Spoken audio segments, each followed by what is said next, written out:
Please. నేను అదే అందరిని ఇంట్రడ్యూస్ చేసడంలో నేను మర్చిపోయాను. నాకు ఆయన మీద ఇప్పుడు కోపం ఉంది, అందుకే మర్చిపోయాను అనుకుంటాను. బట్ నిజంగా చెప్పాలంటే కేరఫ్ కంచరపాలెం నుంచి నాతో ఉన్నాడు.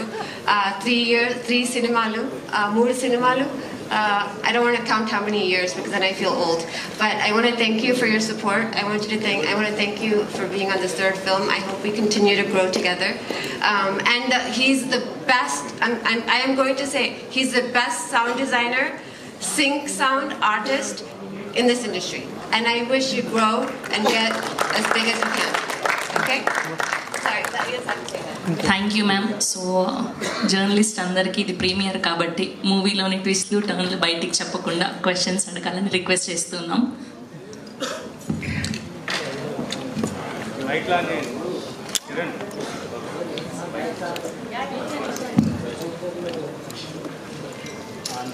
రాణా గారు ఇక్కడ ఇటు సైడ్.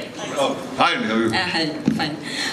రాణా గారు, ఇప్పుడు డిప్యూటీ సీఎం పవన్ కళ్యాణ్ గారి విషయానికి వస్తే కనుక సనాతన ధర్మం మీద చాలా హ్యూజ్ లెవెల్లో ఆయన చాలా ప్లాన్ చేస్తున్నారు.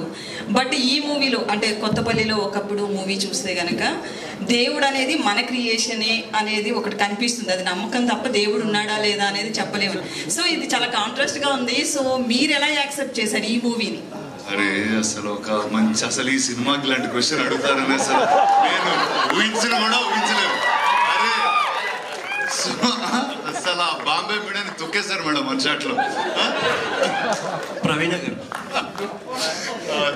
సో వన్ ఇస్ అంటే not about bigger debates, but అంటే నాకు ఒక నచ్చిన బ్యూటిఫుల్ పాయింట్ ఏంటంటే ఈ సినిమాలో belief is such a simple thing and నమ్మకం అనేది such a big part of your life. And sometimes మీరు ఒక నిజాన్ని నమ్మించిన తర్వాత you can't undo that. I think that is a bigger theme that I understood from this film. So whatever the others pick from it, they can pick. Thank you. Next question, sir. Praveen గారు. First of all congrats అండి, చాలా బాగా చేశారు first movie. అంటే ఈ movie concept ఎట్లా చేయాలనిపించింది? అంటే ఇందులో కూడా ఒక రిస్క్ అనేది కూడా ఉంది కదా. కంచరపాలెంలో కూడా రిస్క్ ఉంది. సో నెక్స్ట్ మూవీస్ కూడా రిస్క్ ఎక్స్పెక్ట్ చేయొచ్చా? Next movies also will make us risk. Yeah, risk లేకపోతే రివార్డ్ ఎక్కడ ఉంటుంది? Wow, great. మొన్న కందర్ అవార్డు కూడా వచ్చింది. Yeah, that is really, sorry. That's really special. ఎందుకంటే మీకు అందరికి తెలుసు కేరఫ్ కంచరపాలెం నేషనల్ అవార్డ్ కి అక్సెప్టెన్స్ లేదు. So I thought it was very karmic. So full circle. Actually, ఇది ఎంతమంది తెలుసో లేదో, it couldn't get to the national awards because Praveena was not an Indian national origin so but enough love from Telugu people made her make another film. Thank you so much. So keep supporting her and let's see Praveena make some awesome movies. Praveen గారు. ఎక్కడ? Yes. Actually దేవుడు అనేది నిజమా అబద్ధమా అని కాదు, అదొక నమ్మకం. చాలా మంచి పాయింట్ పట్టుకుని సినిమా తీశారు. బట్ వన్ థింగ్ నాకు అంటే I will try to avoid spoilers as much as possible. I hope so. Banerjee గారి క్యారెక్టర్ ఉంటుంది, ఫస్ట్ నుంచి లాస్ట్ దాకా వి ఫీల్ లైక్ ఆయన కరెక్ట్ కదా, మొత్తం వీళ్ళందరూ పిచ్చోళ్ళు, ఆయన ఒక్కడే కరెక్ట్ అనిపిస్తుంది. లాస్ట్కి వచ్చేటప్పటికి ఆయన పిచ్చోడిని చేసి మిగతా వాళ్ళు అందరూ కరెక్ట్ అన్నట్టు ఒక కంక్లూజన్ ఉంటుంది. So what is this idea as a writer, as a డైరెక్టర్గా what is this idea? Actually నేను ఈ సినిమా చాలా కేర్ఫుల్గా బోత్ సైడ్స్ చూపించాను. I kept it neutral.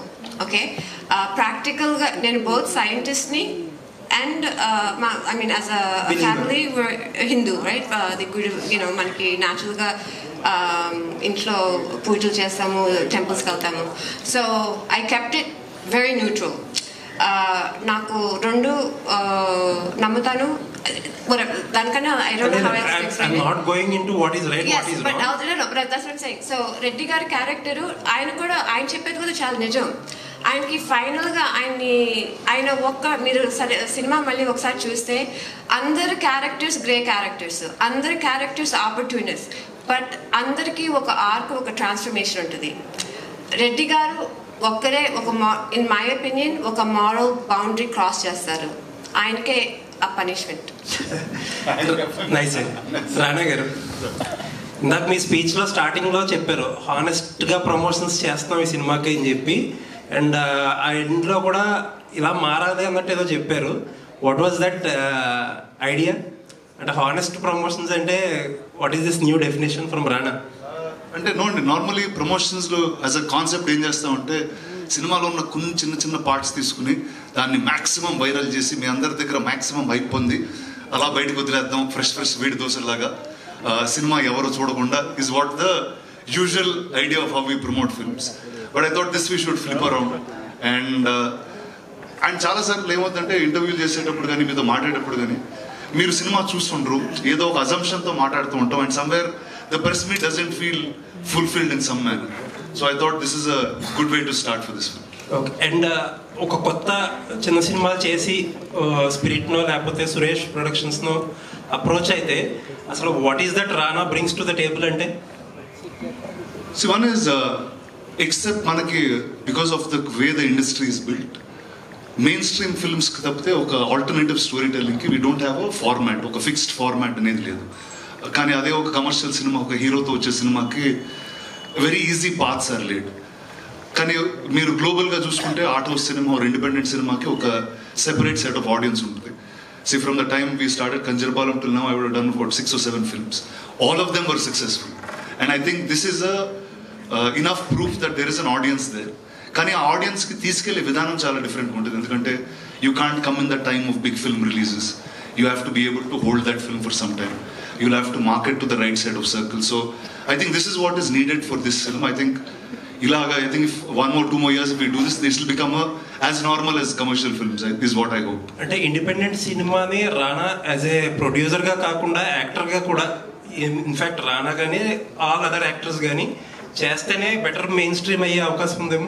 లేదండి, నేను చేస్తానంటే తిడుతున్నారండి, చూడలేదు. అందుకే వేరే వాళ్ళు చేసే చూపిస్తున్నాం మీ అందరికి.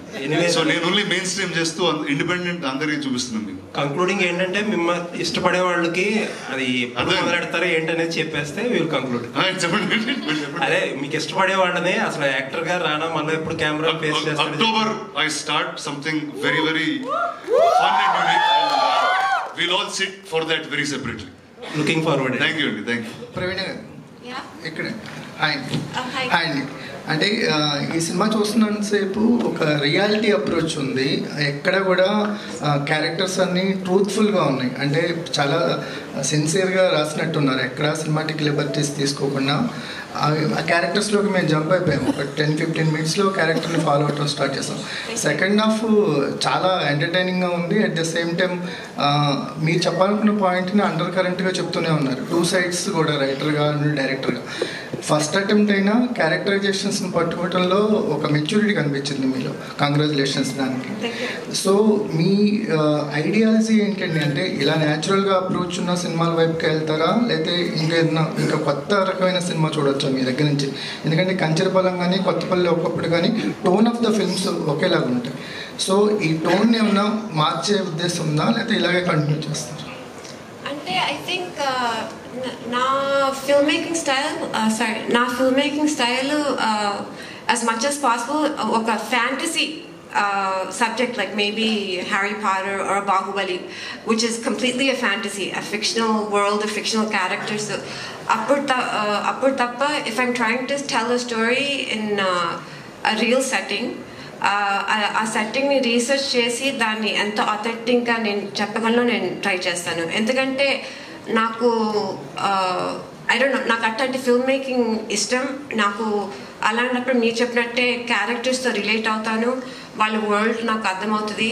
సో వాళ్ళ వరల్డ్ నేను మీకు కమ్యూనికేట్ చేయాలి. వాళ్ళ మోటివేషన్స్, బాధలు, కష్టాలు, ఆబ్స్టికల్స్, ప్రేమలు మీకు కమ్యూనికేట్ చేయాలంటే అది నేను ఎంతైనా ఆథెంటిక్గా చేయాలి అని అనుకుంటున్నాను. అలా అని నేను ఇక విలేజ్లో నుంచి బయటకు వస్తాను. So that I'm going to tell you. So ఇంకొక ఛాన్స్ వస్తే సినిమా తీస్తానికి ఐ డూ వాంట్. మీరే ప్రొడ్యూసర్ కదా, అంటే మీరు ఈ సినిమాని సక్సెస్ చేస్తే తప్పకుండా చేస్తాను. సో ఎంతైనా నేను కార్డియాలజిస్ట్ కాబట్టి కొంచెం కష్టం. అండ్ సో నాకు ముందు ఇంకొక ఛాన్స్ వస్తే, as I said, I want to tell an authentic realistic action film. So sir మీరు అంటే ఇందులో కొత్త వాళ్ళు సీనియర్స్ ఉన్నారు. కొత్త వాళ్ళతో చేసేటప్పుడు సీనియర్గా కనిపించారు, సీనియర్స్తో చేసేటప్పుడు వాళ్ళకి సమానంగా కనిపించారు. సో మీకు అంటే ఆ ఈజ్ కనిపించింది మాకు ఫస్ట్ నుంచి. మీ క్యారెక్టర్తో ట్రావెల్ స్టార్ట్ చేస్తాను, ఎందుకంటే కొత్త ఆర్టిస్ట్తో ట్రావెల్ స్టార్ట్ అవడానికి కొంత టైం పట్టింది. అదేసి మీరు చాలా తక్కువ టైం తీసుకున్నారు స్క్రీన్లో మిమ్మల్ని కనెక్ట్ అవ్వడానికి. ఎలా అనిపించింది అంటే ఈ జర్నీ గురించి ఏం మాట్లాడతారు? ఇప్పుడు మీకు స్క్రీన్ మీద చూసినప్పుడు మేము బాగా ఎంజాయ్ చేస్తాం రామకృష్ణ క్యారెక్టర్ని, అసలు 6 కొట్టేసారు అనిపించింది. So me experience. Thank you so much అండి, అది చాలా పెద్ద కాంప్లిమెంట్ నాకు. మొట్టమొదటిగా మన యాక్టర్స్ ఎవరైతే సీనియర్ యాక్టర్లు ఉన్నారో, రవీంద్ర విజయ్ గారు కానీ, బెనర్జీ గారు కానీ, మీరు సీనియర్ అనే నేను భావిస్తాను, మా అప్పన్న గారు. వీళ్ళ స్టైల్ ఏదైతే ఉంటుందో అండి, అది ఎవరూ పసిగట్టలేమండి. దాంట్లో ఒక రియలిజం అనేది ఒకటి నాకు కనిపించింది. వాళ్ళతో సెట్లో ఉండి వాళ్ళతో సీన్లోకి వెళ్ళేటప్పటికి నాకు ఎక్కడ మధ్యలో ఒక ట్రాన్సిషన్ ఏం కనిపించేది కాదు. వాళ్ళతో ఆఫ్ సెట్లో ఎలా మాట్లాడుతున్నాం, స్క్రీన్ మీద కూడా అలాగే మాట్లాడాము. సో అక్కడ రోలింగ్ అవుతూ ఉండేది, మేము అలా జస్ట్ మాట్లాడుతూ ఉండేవాళ్ళం, కాకపోతే డైలాగులు చెప్తూ ఉండేవాళ్ళం ఆ క్యారెక్టర్ల ద్వారా. సో అది అలాంటి స్పేస్ మాకు ఇచ్చినందుకు మా ప్రవీణ గారిని, మొత్తం మిగిలిన టీంని కానీ నేను నా ధన్యవాదాలు. Thank you so much. అంతేనండి. ప్రవీణ గారు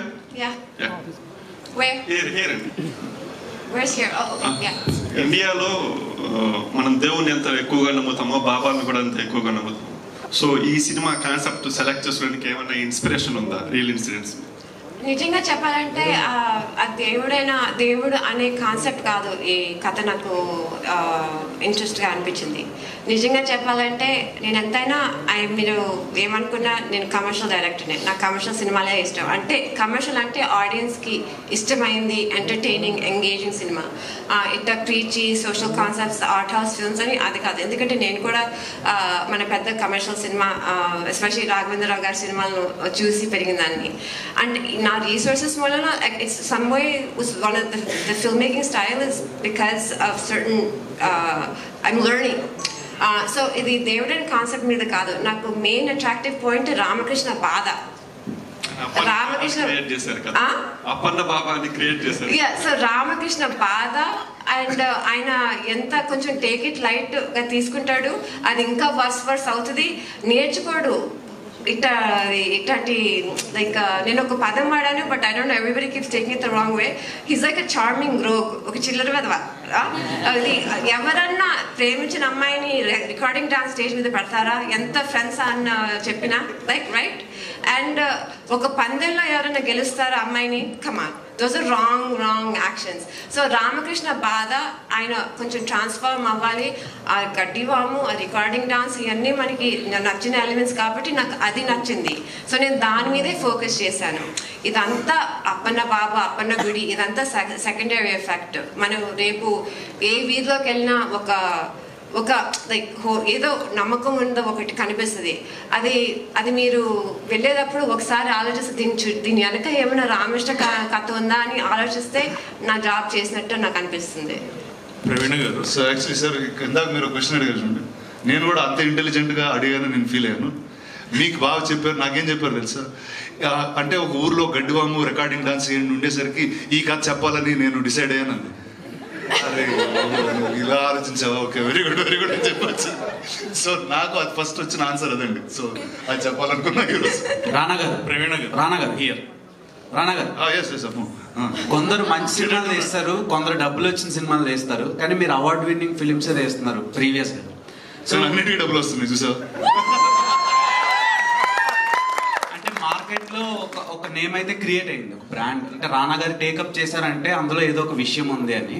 అండ్ సినిమా చూసిన తర్వాత నాకేమనిపించింది అంటే ఆ 2 సినిమాల కంటే ఈ సినిమా ఇంకా బాగా నచ్చింది. చాలా న్యాచురల్ గా రూట్స్ లో ఎలా అయితే జుత్తులు పట్టుకొని కొట్టుకుంటారో అది కరెక్ట్ గా పోర్ట్రే చేశారు. సో ఈ ప్రాజెక్ట్ మీరు టేకప్ చేయడానికి రీజన్స్ ఏంటి?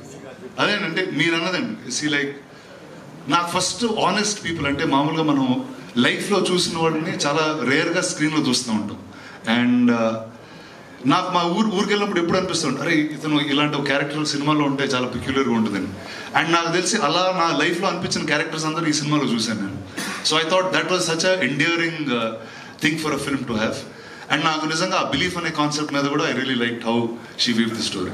అండ్ ఇప్పుడు వస్తున్న సినిమాల్లో తెలిసిపోద్ది అంట, లైట్స్ కానివ్వండి, చాలా వరకు టెక్నికల్గా ఇది ఒక సినిమా అంటే నాన్ ఫిక్షనల్ అని తెలిసిపోద్ది, సారీ ఫిక్షనల్ అని తెలిసిపోద్ది. సో ఈ సినిమా చూసిన తర్వాత చాలా రా అండ్ రస్టిక్గా మేకింగ్ స్టైల్ ఉంది. దానికి రీజన్స్ ఏంటి ఫస్ట్ ఆఫ్ ఆల్?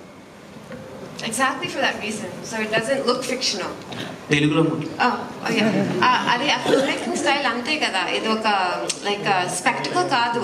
ఇది లైక్ ఆ విలేజ్లో మీరు ఉండాలి, ఆ వింటేజ్ ఫీలింగ్ కమ్యూనికేట్ చేయాలి, వాళ్ళతో మీరు ట్రావెల్ చేయాలి అనే ఐడియాతోనే అలా తీసింది.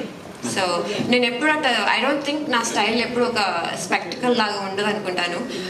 ఒకవేళ అలా చేస్తే there's a reason. ఆ స్టోరీకి విజువల్ స్టైల్ అవసరం. Like what's a good example మీకు, like I could only have a English cinema example, but something like The Great Gatsby or Moulin Rouge. I spectacles, The Greatest Showman on Earth. Those are spectacles. Ante oka theater ki velli obviously fictional ga untadi. So attanti story chepte alanti style. Grandfathers వీళ్ళంతా ఒక మాట చెప్తుండే, బతికున్నప్పుడు మూర్ఖులు చచ్చాక దేవుళ్ళు అవుతారని. So first time అది చూశాను రవీంద్ర విజయ్ గారి క్యారెక్టర్లో. సో ఆడియన్స్ కూడా అదే షాక్లో ఉంటారు. బేసిక్గా సెకండ్ హాఫ్లో అంటే రివీల్ చేయకూడదు, చాలా సీన్లకి చాలా ఎక్సైట్ అయ్యాను. సో రవీంద్ర విజయ్ గారు ఈ క్యారెక్టర్ని మీరు చూస్ చేసుకోవడానికి రీజన్స్ ఏంటి? అండ్ మీరు ఏవైతే ప్రాజెక్ట్స్లో ఇన్వాల్వ్ అవుతున్నారో, క్యాస్ట్ చేస్తున్నారో మిమ్మల్ని, సో ఆ ఫిలిమ్స్ అన్ని హిట్లు అవుతున్నాయి. సో ఇది కూడా అలాగే. Okay, hope that becomes true and the truth continuous. So కథ నచ్చింది అండ్ ఆవిడ ఆఫర్ చేశారు, నేను తీసుకున్నా అంతే. ఇంకేముంది? ప్రవీణ గారు మీరు సినిమాటోగ్రఫర్ని యూఎస్ నుంచి తీసుకొచ్చారు. ఎప్పుడైనా ఆయనతో చేసిన తర్వాత ఇక్కడ ఇండియన్ నేటివ్ సినిమాటోగ్రఫర్తో చేస్తే బాగుండేది అనిపించిందా? ఎవరైనా ఐ మీన్ సినిమా చూసిన వాళ్ళు ఎవరన్నా అన్నారా అన్నమాట? సినిమాటోగ్రఫర్ని అక్కడి నుంచి తీసుకొచ్చారు, ఇక్కడ వాళ్ళైతే ఇంకా బాగా చేసేవాళ్ళేమో అని ఎవరన్నా అన్నారా? అంటే రానా సార్ ఇక్కడ సార్ రానా గారు. సో ప్రవీణ గారితో మీది సెకండ్ కొలాబరేషన్ ఇది. సో మీ ఇద్దరి కాంబినేషన్స్లో అంటే ఆవిడ డైరెక్షన్, మీరు ఇలాంటి సినిమాలో మేము ఎప్పుడు ఎక్స్పెక్ట్ చేయొచ్చు? ఎందుకంటే పొద్దున్న ఆవిడ ఇంటర్వ్యూ చేసినప్పుడు రానాతో చేస్తే ఏమైనా క్రేజీగా చేయాలి, ఇంకా క్రేజీగా చేయాలి డైరెక్షన్ అని అన్నారు. సో మీరేం చెప్తారు? వెళ్ళి ఒక 6 months కార్డియో చేసి వచ్చిన తర్వాత ఒక క్రేజీ కథ వస్తుంది నాకు తెలిసి ఖచ్చితంగా. I'm also waiting for that day. So come back quickly, I'm waiting. ఇందాక మీరు మాట్లాడుతూ అండ్ సినిమా రిలీజ్కి ముందు చూపిస్తే సో మీడియాకి నాకు కూడా మంచి కాన్వో అవుతుంది కదా అన్నారు. సో బేసిక్గా మేము ఎక్కడో విన్నాం, రామానాయుడు గారు కూడా ఆయన సినిమాలు ఒక ఊరిలో రిలీజ్కి 2-3 రోజులు ముందు వేసి అక్కడ జనాల రియాక్షన్ చూసిన తర్వాత దాంట్లో ఏమన్నా సీన్లు కట్ చేయాలా ఉంచాలా అన్న దాన్ని బట్టి రిలీజ్ చేస్తారన్నారు. సో ఇక నుంచి మీరు ప్రజెంట్ చేసే సినిమాల విషయంలో కూడా ఆ టైపే ఫాలో అవుతూ ఉంటారా? వెల్ ఐ హోప్ టు అండి. ఎందుకంటే అంటే నాకేంటంటే సినిమా అనేది ఎక్కువ మంది చూస్తే it's just easier, because finally ఏంటి ఒక ఒపీనియన్స్ కోసమే చూస్తున్నాం, ఒక థియేటర్ ఎలా రియాక్ట్ అవుతుందో చూస్తూ ఉంటాం, లేకపోతే ఇది ఇంత పెద్ద హాల్లో ఖాళీగా మేమే చూస్తూ ఉంటాం సినిమాని. So I always like that. But కొన్నిసార్లు సినిమా రిలీజ్ డేట్కి ఆ సినిమా అవ్వక whatever will be different issues. But I hope this becomes a regular process for me. Banerjee garu sir ఇక్కడ దిస్ వే ఇక్కడ hi sir. Sir after very చాలా gap తర్వాత మీరు full length కనిపించడం చాలా హ్యాపీగా అనిపించింది సార్. అండ్ ఖచ్చితంగా మీ క్యారెక్టర్తో ఊర్లో ఉన్నటువంటి పెద్దలు ఎలా ఉంటారో యాస్టీజాలను అలా దింపేశారనమాట. Congratulations on that. అసలు క్యారెక్టరైజేషన్ చెప్పినప్పుడు మీకు బాగా అనిపించింది ఏంటి sir? First of all thank you అండి. ఊర్లో పెద్ద మనిషి వేషాలు బాగుందన్నారు. నాకన్నా ముందు చాలామంది చాలా బాగా చేసిన వాళ్ళు కూడా ఉన్నారు. వాళ్ళని కూడా చూసి కొంత నేర్చుకుని ఉంటాను నేను. అండ్ ఈ సినిమాకి వచ్చిన దానికి బేసిక్గా చెప్తున్నాను కదండి, మొత్తం హోల్ టీమ్. మేము ఇంతకుముందు కూడా చెప్పాను, ప్రవీణ గారు అలా ఫస్ట్ టైం నేను కలిసినప్పుడే అనేసి ఇప్పుడు ఇలా చాలా అంటే కొత్తగా రాగానే నమస్కారం అండి, ఏమండి అలాగే లేదు అసలు ఎవరు. మనోజ్ కానీ ప్రవీణ కానీ మిగతా వాళ్ళు అందరూ సెట్లోకి వెళ్ళిపోయినారు. అది ఇది అంటారు. Everybody own the film. ప్రతి వాళ్ళు ఓన్ చేసుకున్నారు ఆ సినిమాని. ఎందుకో తెలీదు, ఐ డోంట్ నో. మేబీ ఒకరికొకడు ఒక ఫ్రీక్వెన్సీ లెవెల్స్ కలుస్తాయి కదా. సో హోల్ టీమ్ అందరూ ప్రొడక్షన్ బాయ్ దగ్గర నుంచి కెమెరామెన్ దగ్గర నుంచి బేసికలీ ప్రవీణ అలా ఉండటం వల్ల సెట్లో మనోజ్ మేమందరం ఉండటం వల్ల ఒకళ్ళకొకళ్ళు ఆ సినిమాని ఓన్ చేసుకుని మామూలుగా క్యాజువల్గా ఉన్నాం మేము. అండ్ ఏ ఆర్టిస్ట్కైనా కూడా ఏదైనా ఆపర్చునిటీ రావాలండి. చాలా మంచి యాక్టర్స్ ఉన్నారు, అందరికీ ఆపర్చునిటీస్ రావాలి. వచ్చినప్పుడు అది బయటపడుతుంది. అలాగే నేను చాలా సినిమాలు చేశాను, చాలా సినిమాల్లో చాలా పేరు వచ్చింది. ఇవాళ మళ్ళీ కొత్తగా ఇంకో పేరు వచ్చింది. So I'm lucky. Congratulations and రానా గారు.